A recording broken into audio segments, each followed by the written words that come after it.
오늘 우리가 나눌 하나님의 말씀은 두 곳 보겠습니다. 이사야서 29장 13절 말씀과 마태복음 15장 7절에서 9절 말씀 두 곳 보겠습니다. 주께서 이르시되 이 백성이 입으로는 나를 가까이하며 입술로는 나를 공경하나 그들의 마음은 내게서 멀리 떠났나니 그들이 나를 경외함은 사람의 계명으로 가르침을 받았을 뿐이라. 아멘. 외식하는 자들아, 이사야가 너희에 관하여 잘 예언하였도다. 일러스되 이 백성이 입술로는 나를 공경하되 마음은 내게서 멀도다. 사람의 계명으로 교훈을 삼아 가르치니 나를 헛되이 경배하는도다 하였느니라 하시고. 아멘. 오늘은 특별히 우리 교회가 횟수로 시작부터 시작하면 23년째가 되는 날입니다. 그리고 어린이 주일이 많은데 우리 교회가 세워질 때에 제가 교회를 시작하기 전에 한 달여 어디에서 출발하면 좋을까라고 기도하는 중에 문득 예수 그리스도는 어제나 오늘이나 영원토록 동일하시다. 내가 영원히 동일하게 너와 함께 그리고 네가 시작하는 교회와 함께 언제나 항상 너의 삶의 현장에 함께 하시겠노라. 그리고 네가 이 일을 위해서 전심전력할 때에 나의 영광을 보리라 구하신 그 약속을 따라서 우리 주현교회가 시작을 한 것입니다. 그리고 여러분이 아시다시피 23년을 지나오면서 여러 가지 많은 일들이 있었습니다. 그 가운데 육신의 눈으로 보면 23년 동안 된 교회가 왜 이럴까?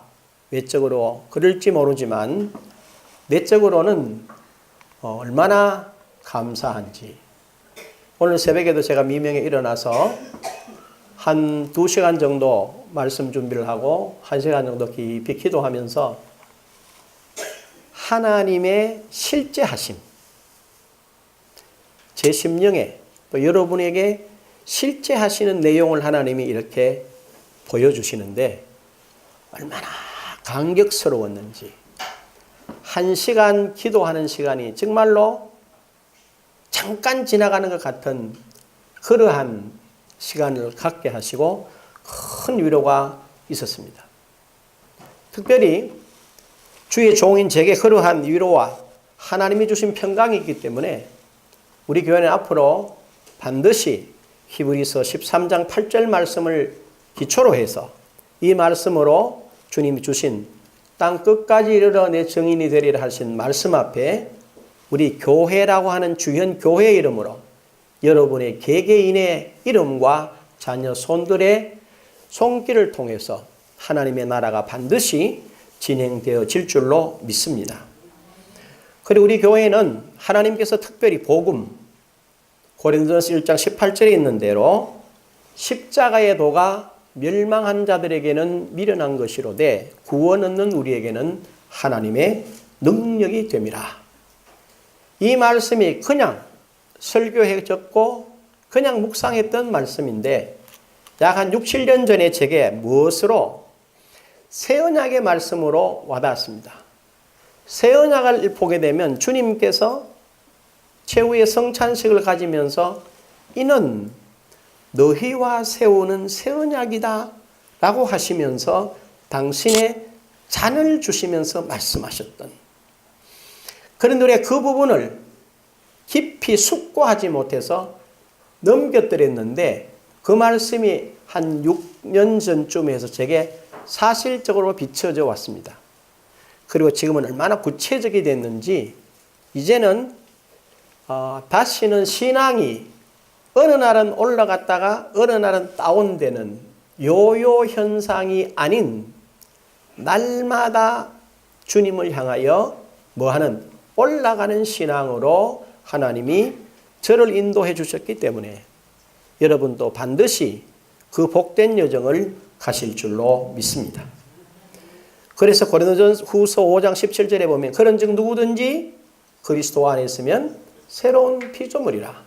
이전 것은 지나갔으니 보라 무엇이 되었다? 새 것이 되었노라. 저와 여러분들은 이제 옛사람이 아닙니다. 그리스도 안에서 완전한 새로운 사람이 된 사실을 아셔야 합니다. 그리고 제일 중요한 것은 새 언약 가운데서 여러분들이 복음, 말씀에 대한 바른 지식 가운데서 신앙생활을 하셔야 합니다. 로마서 10장 2절에서 4절 말씀을 보면 이런 표현이 있습니다. 내가 증언하노니 그들이 하나님께 열심히 있으나 올바른 지식을 따른 것이 아니니라. 하나님의 의를 모르고 자기 의를 세우려고 힘써 하나님의 의에 복종하지 아니하였느니라. 그리스도는 모든 믿는 자에게 의를 이루기 위하여 율법의 마침이 되시니라. 바울은 아브라함의 후손 그리고 출애굽을 해서 지금 주님께서 쓰셨던 십자가 이전까지 전체를 통틀어서 그리고 바울 시대의 사람들을 향해서 뭐라고 그랬나? 유대인들이 하나님께 대하여 열심히 있었다. 열심히 있었다. 그런데 문제는 열심히 있었는데 그들이 가진 그 열심은 올바른 지식을 따름이 아니라는 거예요. 올바른 지식을 따르지 못하고 하나님의 의를 모르고 자기 의를 세우려고 힘써 하나님의 의를 뭐 했다고요? 배척했다. 하나님의 의를 복종하지 아니하였다. 그래서 그들은 그리스도가 모든 믿는 자에게 의를 이루기 위하여 율법의 마침이 되셨는데도 불구하고 여러분들이 사도행전 20장, 21장, 22장을 읽어보면 바울 사도가 복음을 전하고 예루살렘에 올라가는데 야고보가 이렇게 말합니다. 지금 예루살렘 안에 수만 명의 사람들이 예수를 믿는다. 그런데 그들이 다 뭐에 열심하는 사람들이다? 율법에 열심하는 사람들이다. 거기서 야고보는 분명히 말합니다. 이들이 분명히 예수를 믿는데 복음에 집들여진 사람들이 아니고 바른 지식을 못 가지다 보니 율법에 열심히 하다 보니까 누구를? 복음 전도자였던 사도 바울을 돌로 쳐서 뭐요? 죽이려고 그러는 이치에 있었다 하는 것입니다. 이 말은 그때만 중요한 게 아니고 오늘 예수 믿는 저와 여러분들에게도 너무나 중요한 말입니다. 우리는 지금 무슨 시대에 살고 있습니까? 은혜의 시대에 살고 있습니다. 그럼 어떻다는 말이냐? 은혜의 시대가 뭐냐? 이런 이야기입니다. 제가 너희를 주장하지 못하리니 이는 너희가 법 아래 있지 아니하고 은혜 아래 있습니다. 저와 여러분이 그리스도 예수로 말미암아 그 십자가의 구속의 은혜로 말미암아 우리는 뭐요? 율법에서 뭐 받은 사람들입니까? 해방을 받은 사람들입니다. 우리가 어떤 경우가 있더라도 저와 여러분들이 법에 의해서 뭐 받을 일이 없습니까? 심판받을 일이 없다는 사실을 여러분들이 깨달으셔야 합니다. 그래서 요한복음 5장 24절에 그러죠. 내가 진실로 진실로 너희에게 이르노니 내 말을 듣고 또 나 보내신 이를 믿는 자는 뭐요? 영생을 얻었고 그 다음에 심판에 이르지 아니하나니 사망에서 생명으로 옮겼느니라. 저와 여러분들은 이제 어떻게 살아야 되느냐? 예수 믿는 사람들은 사망에 매여 살면 안 돼요. 우린 어디에 속해 살아야 돼요? 영생에 속해 살아야 됩니다. 멋있게 사셔야 합니다. 죽음 앞에서도 저와 여러분은 누구와 같이 스데반 같아야 됩니다. 스데반이 죽음 앞에 뭐라고 그랬어요? 보라 보라 하늘이 열리고 주께서 누구 우편에? 하나님 우편에 서신 것을 보라 그랬어요. 그래서 사람들이 스데반의 얼굴을 봤더니 그의 얼굴이 뭐 같더라? 천사의 얼굴 같더라. 스데반이 죽었더라 자니라. 그런 모습으로 살다가 그런 모습으로 우리는 가야 합니다. 왜? 우리는 심판에 이르지 아니하고 사망에서 생명으로 옮겨졌습니다. 그리고 사단에게 속으면 안 됩니다. 로마서 8장 1절과 2절에 보면 그러므로 이제 그리스도 예수 안에 있는 자에게는 결코 정죄함이 없나니. 여러분이 어떤 실수와 또 어떤 죄를 짓더라도 우리를 정죄할 뭐가 없습니까? 법이 없습니다. 여기까지 들으면 그러면 이제 마음대로 살아도 되겠네. 미안합니다. 마음대로 사셔도 됩니다. 그러나 여러분들이 아십니다. 실수를 하거나 여러분이 분명히 하나님의 말씀을 어기면 하나님은 정죄하지 않는데 누가 정죄합니까? 여러분의 양심이 여러분을 정죄합니다. 또 누가? 귀신이 여러분을 정죄합니다. 그때 여러분 어떻게 해야 됩니까? 정죄하고 낙심하고 좌절하게 됩니까? 그때 퍼뜩 깨달으셔야 됩니다. 하나님, 제가 실수했습니다. 용서해 주십시오. 그리고는 어떻게? 아멘 하고 그 자리에서 일어나셔야 됩니다. 그 부분을 떨쳐버리고 어떻게? 하나님의 영역 안으로 여러분이 들어오시면 되는 줄로 믿으시기를 바랍니다. 그리고 은혜 시대는 한마디로 뭘 말하는가? 하나님 아버지께서 그리스도의 십자가를 통해서 이루신 모든 의를 신자들에게 100% 전가시켜 주신 것입니다. 이 사실을 여러분들이 깨달으셔야 됩니다. 그래서 고린도전서 1장 30절에 뭐라고 그랬죠? 우리는, 한번 따라 하실래요? 우리는 하나님께로부터 나서 그리스도 예수 안에 있고 예수는 하나님께로부터 나와서 우리에게 지혜와 의로움과 거룩함과 구원함이 되셨으니 지혜와 의로움과 구원함과 거룩함이 되셨으니 우리에게 뭐가 됐다고요? 그리스도와 우리는 한 근원이신 하나님께로부터 나서 그리스도가 가진 지혜가 우리의 지혜가 되었습니다.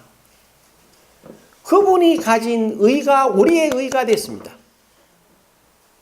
그분이 가진 거룩이 우리의 거룩이 됐습니다.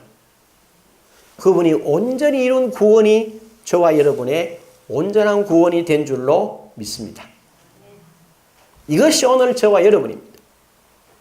한마디 더 하면 에베소 4장 24절에 분명히 하나님을 따라 한번 따라 하십시오. 하나님을 따라 의와 진리의 거룩함으로 지으심을 받은 새 사람을 입어라. 누구를 따라? 하나님을 따라. 저와 여러분은 무슨 사람이라? 의로운 사람입니다. 저와 여러분은 진리의 사람입니다. 저와 여러분은 거룩한 사람인 줄로 믿으시기를 바랍니다. 그러면 분명히 이렇게 말합니다. 목사님, 제가 아무리 돌아봐도 제가 어렵지 않은데요. 제가 아무리 나를 살펴봐도 진리의 사람이라고 말하긴 저는 너무나 안 맞는데요. 아무리 나를 봐도 세상 사람들과 나를 비교해 볼 때 어떻다고? 거룩하지 않다는 거라. 누가 이렇게 말해요? 우리의 원수가. 그리고 여러분의 옛사람이 우리를 그렇게 말합니다. 그러나 성경은 분명히 그리스도 안에서 누구를 따라? 하나님을 따라. 하나님이 저와 여러분을 보고 의의 사람이라고. 하나님이 저와 여러분을 보고 누구의 사람이라고? 진리의 사람이라고.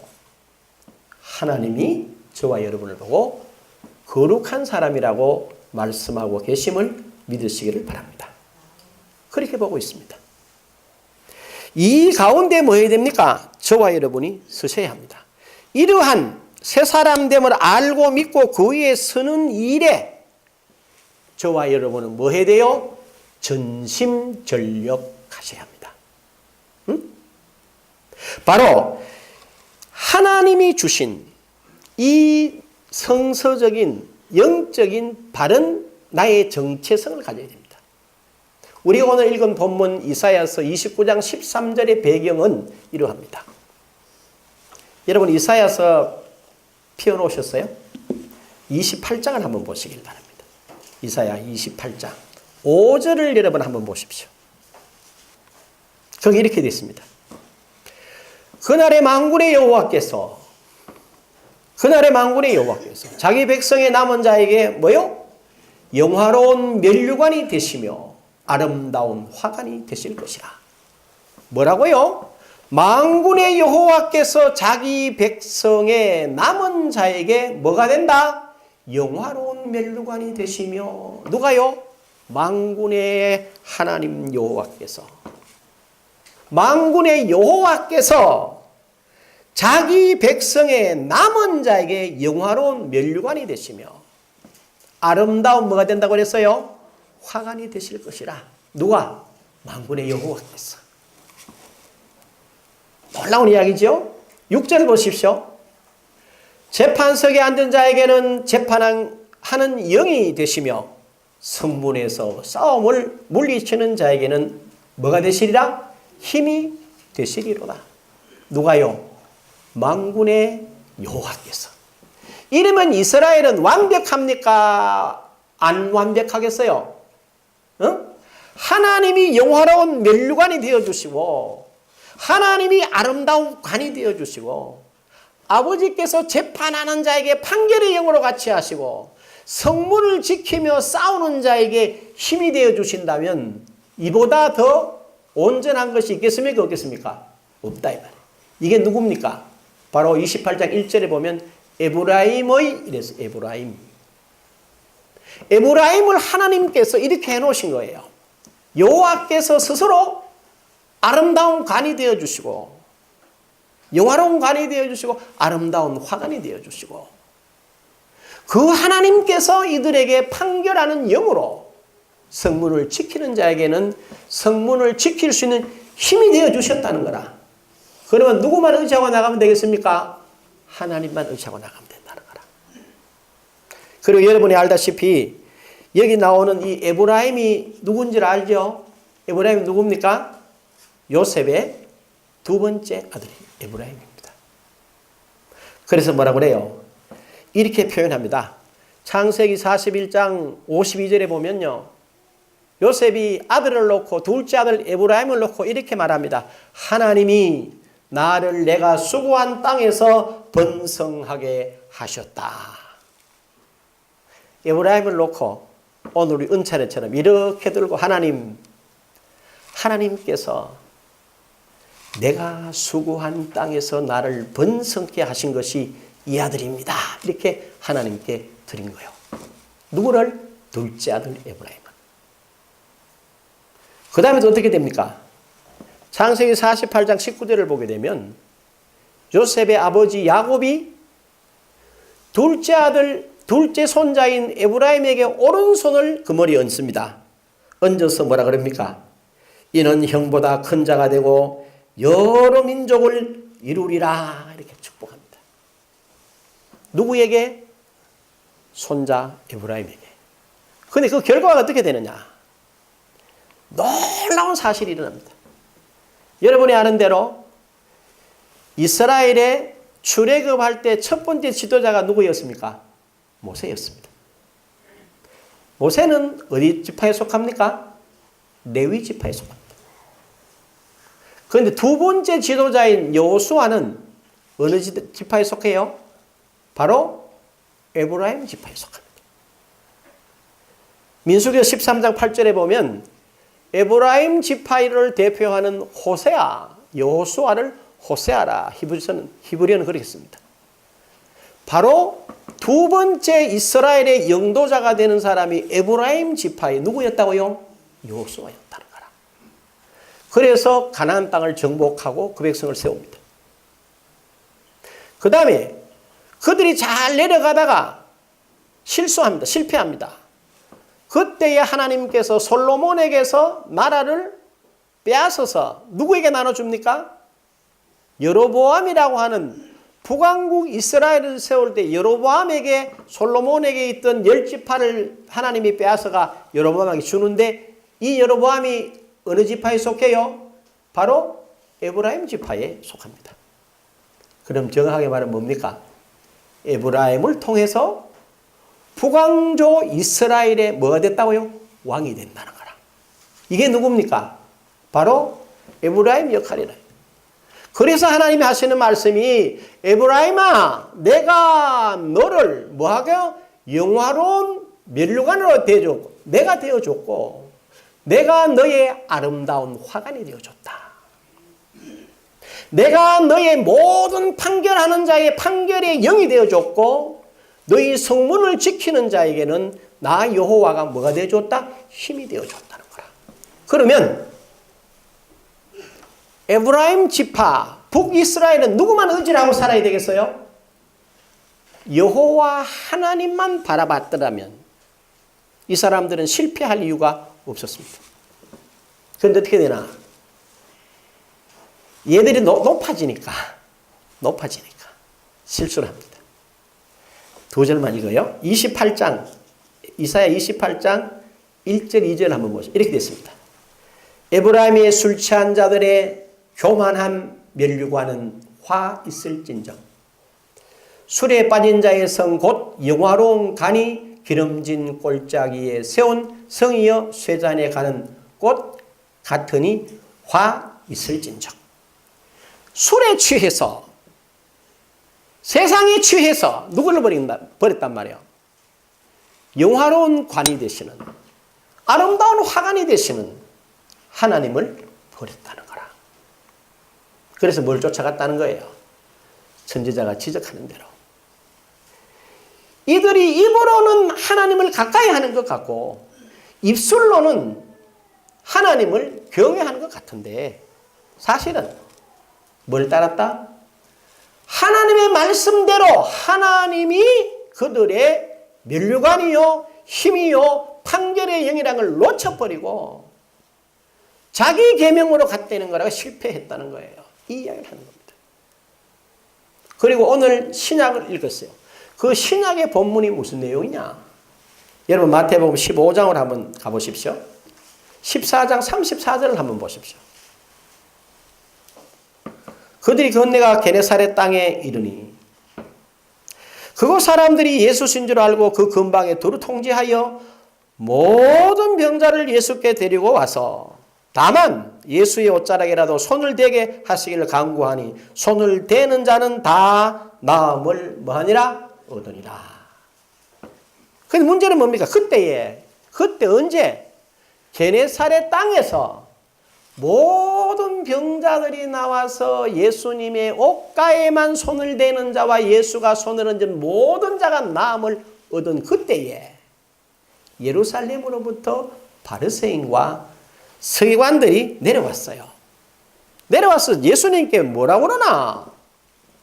당신의 제자들이 어찌하여 장로들의 전통을 범하나이까? 떡 먹을 때에 손을 씻지 아니하나이다. 여러분 여기서 잘 생각해 봐야 됩니다. 지금 예수님께서 게네사렛 땅에 오셔가지고 모든 병자들이 예수님께 와서 손을 얹는 자 또 예수님이 모든 사람이 다 나음을 얻었어요. 이건 뭘 말합니까? 바로 이스라엘 백성들이 고대하고 기다리는 누가? 메시아가 오셨다는 거라. 쉽게 말하면 하늘나라가 여기에 지금 뭐 한 거예요? 이루어졌어요. 하늘나라가 이루어졌는데 여러분 장로들의 전통이 중요할까요? 손을 씻고 떡을 먹느냐 안 먹느냐가 중요하겠어요? 안 중요하겠어요?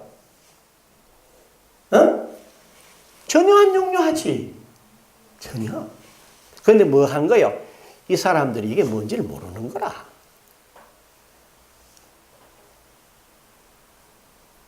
이게 제일 무서운 겁니다.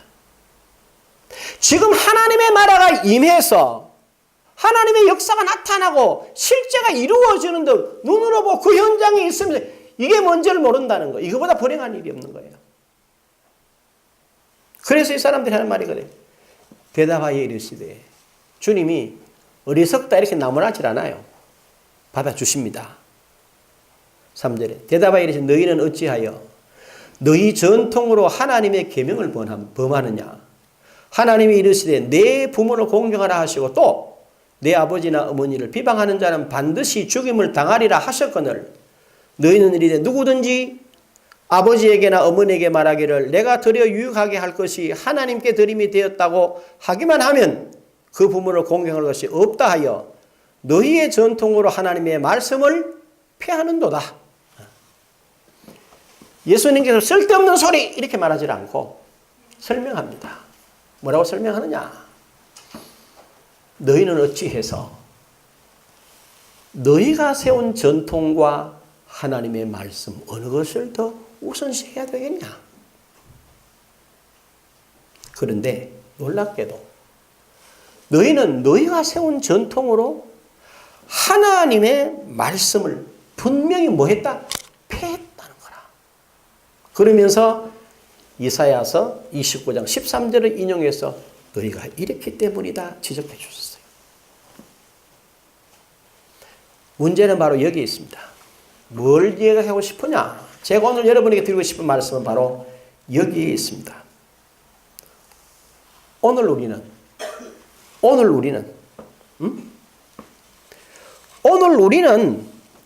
어떠냐? 저와 여러분이 오늘 우리가 어떤 상황에 있느냐 하는 것입니다.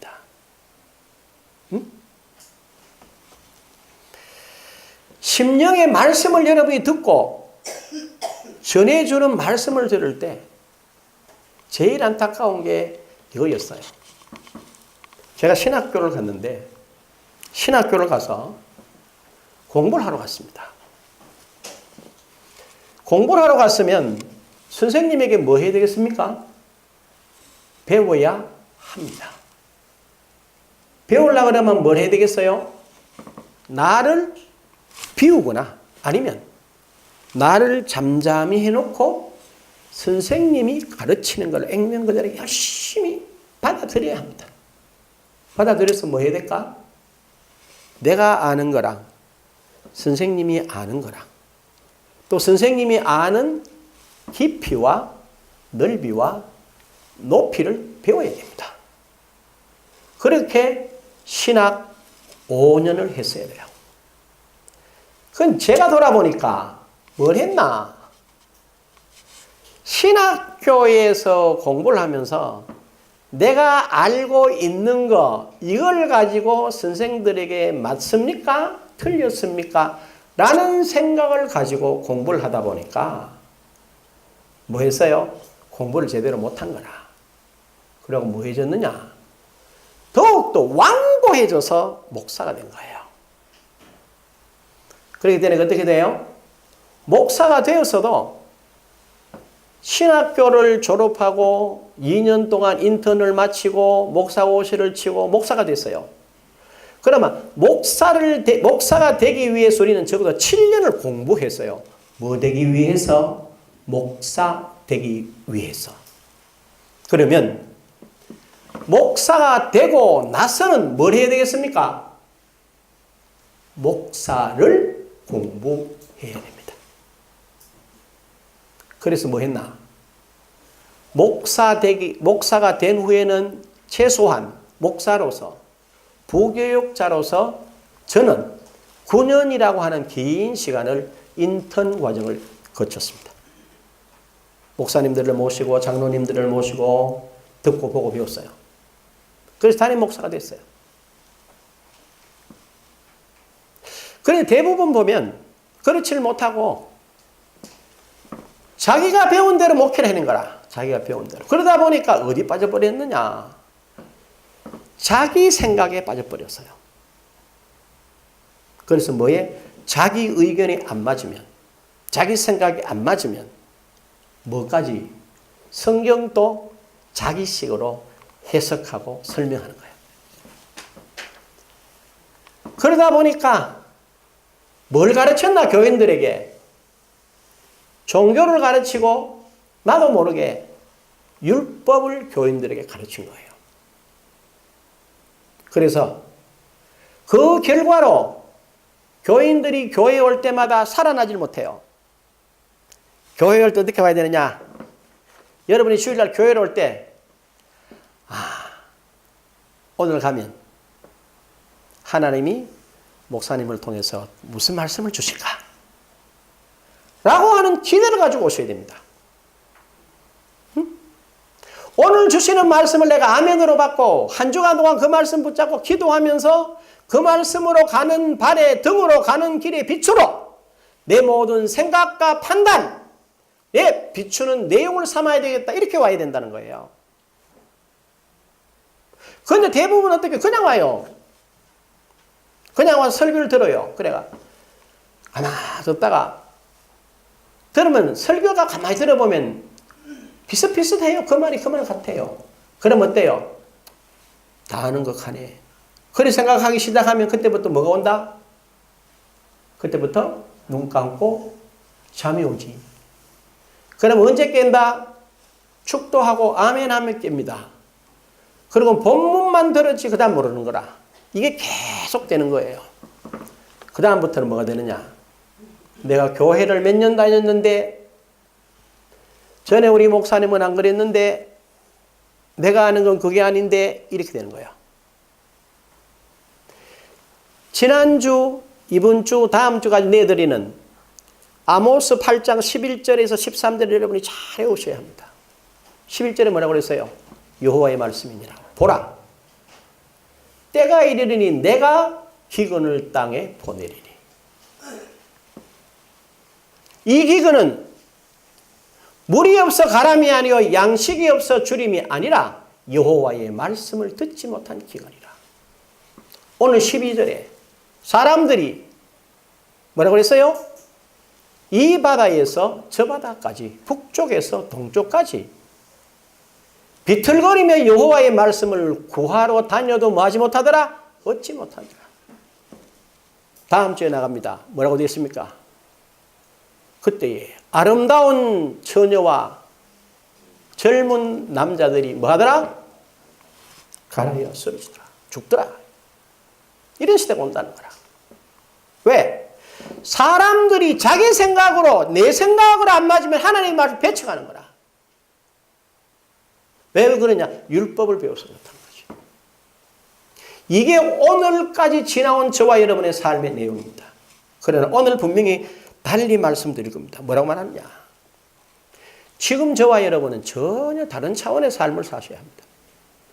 뭐라고 그랬어요? 우리 보고 갈라디아서 3장 13절에 보면 그리스도께서 우리를 위하여 저주를 받은 바 되사 율법의 저주에서 우리를 뭐 하셨어요? 속량하셨다. 기록된 바 나무에 달린 자마다 뭐요? 저주 아래 있다 하다. 저주 아래 있는 자라 하였습니다. 그리스도께서 저와 여러분이 당할 모든 저주를 감당하셨기 때문에 저와 여러분들이 이제는 저주 아래 있지 않습니다. 아멘. 그럼 우리는 어떻게 되어 있어요? 이제는 뭡니까? 그리스도 예수 안에서 아브라함의 복이 이방인에게 미치게 하고 또 우리로 하여금 믿음으로 말미암아 성령의 약속을 받게 하려 하십니다. 저와 여러분들은요, 우리 신자들은 율법의 저주에서 완전히 속량받았고 성령의 내주하심이 계신다는 걸 깨달아야 됩니다. 이 말씀이 너무 중요합니다. 지난주에 말씀을 드렸는데요. 여러분 요한복음 14장 26절을 뭐라고 그랬죠? 한번 따라 하실래요? 보혜사 곧 아버지께서 내 이름으로 보내실 성령 그가 너희에게 모든 것을 가르치며 내가 말한 모든 것을 생각나게 하시리라. 잘 보십시오. 보혜사 곧 아버지께서 내 이름으로 보내실 성령 그가 너희에게 뭐요? 모든 것을 뭐하며? 가르치며. 신자로 거듭난 저와 여러분들에게 성령이 내주해 계십니다. 그리고 이분이 모든 일에 가르치려고 항상 뭐하고 계세요? 준비하고 계세요. 스탠바이가 다 기다리고 있어요. 누구에게? 제 속에 여러분 한 분 한 분 마음속에 언제? 모든 일을 할 때, 크고 작은 모든 일을 할 때에 성령께 뭐 하도록? 의지하도록 그분이 우리 속에 내주에 계십니다. 그런데 우리는 어떻게 사나요?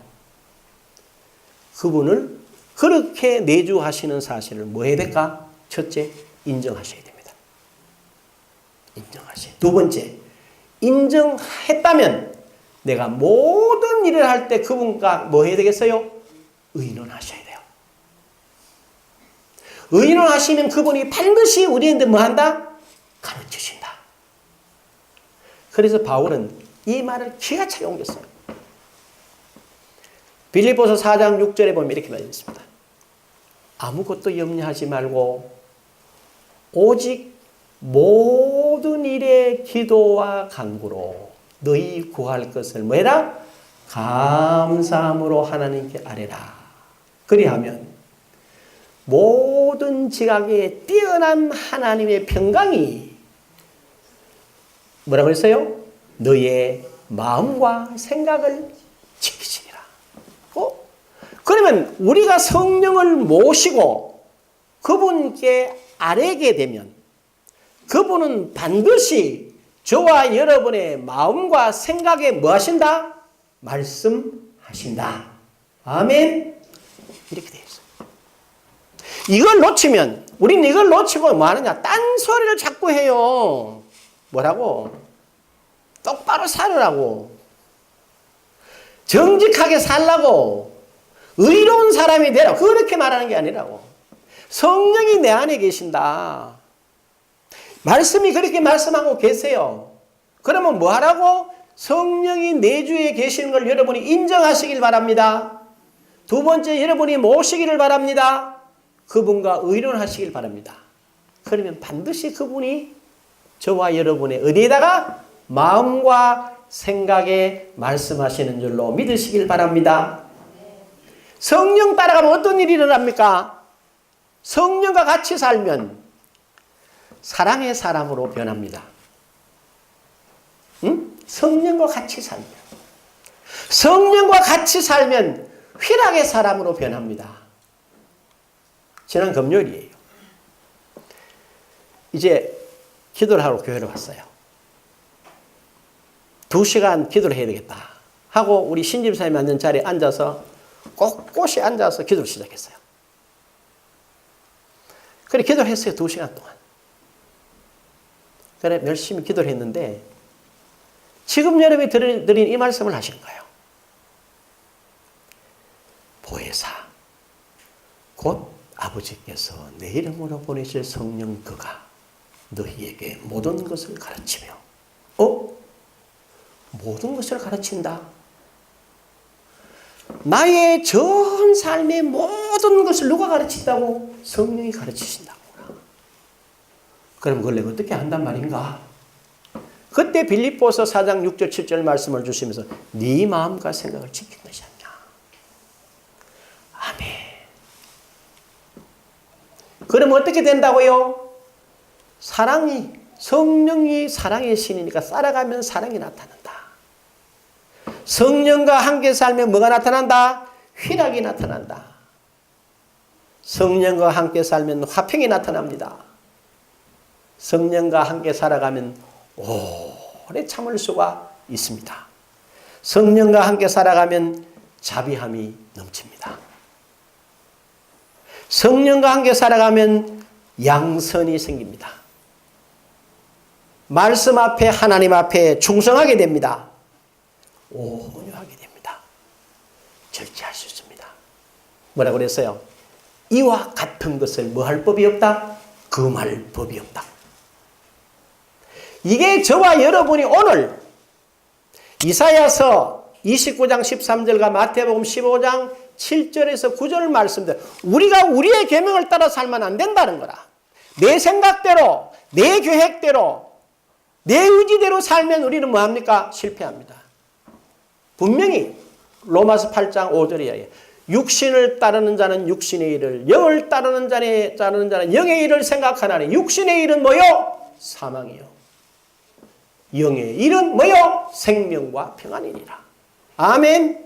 저와 여러분이 살아갈 때 내 속에 어두움이 있고 절망이 있고 두려움이 있으면 버뜩 생각해야 됩니다. 내가 육신으로 지금 생각하고 있구나. 이렇게 생각을 바꾸셔야 합니다. 그러면 어디로 가야 되겠습니까? 영으로 가자. 영이 누굽니까? 내 안에 내주에 계시는 성령님께 말을 의탁하는 거예요. 그렇게 가면 어떤 일이 일어납니까? 사랑이 일어납니다. 화평이 있습니다. 그 다음에 희락이 있습니다. 오래 참음이 나타납니다. 양선이 있습니다. 절제할 수 있습니다. 자비함이 있습니다. 충성할 수 있습니다. 온유합니다. 절제합니다. 그런 일이 일어나게 되면 뭐 하게 됩니까? 모든 것이 완벽해집니다. 그래서 우리는 이렇게 하셔야 합니다. 이제는 에베소 3장 17절에 믿음으로 말미암아 그리스도께서 너희 마음에 계시게 하옵시고. 저와 여러분이 이제는 말씀이 가르치는 대로 믿음으로 영으로 오신 그리스도를 여러분 마음에 모시기를 바랍니다. 그분이 여러분의 마음과 생각에 말씀하시는 그 길을 따라가십시다. 그러면 그분이 주신 평안, 그분이 주시는 승리가 저와 여러분 삶에 넘쳐날 줄로 믿습니다. 이 영광의 길을 가시는 저와 여러분들이 다 되시기를 주님의 이름으로 축원합니다. 기도하죠. 귀하신 아버지 하나님 감사합니다. 오늘 분명 우리가 어떤 위치에 있는지를 말씀을 통하여 확인했습니다. 하나님, 에브라임을 하나님이 축복하시는데 요셉이 에브라임을 들고 하나님이 나의 수고를 알고 이 아들을 주셨다고 감사하다고, 야곱이 에브라임에게 축복하여 네가 여러 민족이 내게서 날 거라고, 그리고 여호와 하나님께서 그에게 영화로운 면류관과 아름다운 화강과 판결하는 영과 성문을 지키시는 힘이 되어 주신다고 말씀하셨는데 후손들이 술에 취하여 라고 했습니다. 자신에게 취하여, 세상에 취하여 하나님을 잊어버리고 자기 생각으로 하나님을 섬기다가 실패하는 인생이 됐다는 것을 우리에게 말씀해 주셨습니다. 오늘 우리는 과연 그리스도 예수 안에서 새 피조물 된 우리들입니다. 옛사람은 그리스도와 함께 십자가에 못 박았고 이제 새 피조물이 되었습니다. 우리 안에 성령님이 내주해 계시고 그분이 모든 일에 우리를 가르치시겠다고 말씀하십니다. 그리고 우리가 아무것도 염려하지 말고 오직 모든 일에 기도와 간구로 너희 구할 것을 감사함으로 하나님께 아뢰라. 그리하면 그리스도 안에서 너희 마음과 생각을 지키신다고 약속해 주셨습니다. 그 일 따라가면 우리는 성령의 열매로 세상 법을 초월하여 하늘 뜻을 이룰 줄로 믿습니다. 알고 이 길 가는 우리 모두 되게 하옵소서. 예수님의 이름으로 기도합니다. 아멘. 우리 다 일어나셔서